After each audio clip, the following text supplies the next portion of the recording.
Des enseignants du primaire et du secondaire ont suivi une formation pour utiliser Emilia. Ce logiciel de correction d'examen utilise l'intelligence artificielle et est nourri déjà de plusieurs centaines d'examens de français. Il repère les erreurs en fonction notamment du niveau de scolarité des élèves. Les concepteurs prétendent que ça permet de réduire de 75 % le temps de correction, ce que la direction du Centre de service scolaire de l'énergie croit également. Emilia, ce que ça fait, c'est que ça permet aux enseignants de corriger plus rapidement, donc de permettre aux élèves d'écrire plus souvent. Donc, plus qu'on se pratique, plus qu'on s'entraîne, meilleur on devient.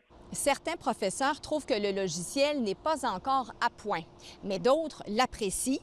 Là, ça me permet d'être beaucoup plus rapide. L'élève, on revient tout de suite sur sa copie. Ça me permet de classer mes élèves par type de faute. Je peux m'asseoir avec des élèves que j'ai ciblés dans ma classe pour travailler une notion en particulier. Ça, Emilia le fait à ma place, donc c'est beaucoup plus rapide et je peux investir ce temps-là dans la classe avec les élèves au lieu de l'investir à faire juste de la correction.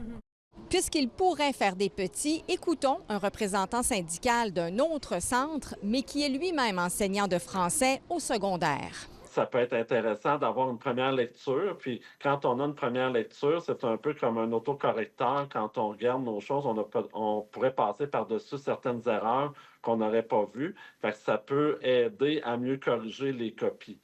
Et les élèves, connus pour être friands d'outils technologiques, qu'en pensent-ils? Ça me dit quel point il faut que je travaille puis sur quoi il faut que je mette de l'emphase dessus. À mon avis, ça l'améliore, ça l'aide beaucoup. Puis ça l'aide aussi beaucoup les profs. Le ministre de l'Éducation ne s'en cache pas. Il est intéressé par Emilia.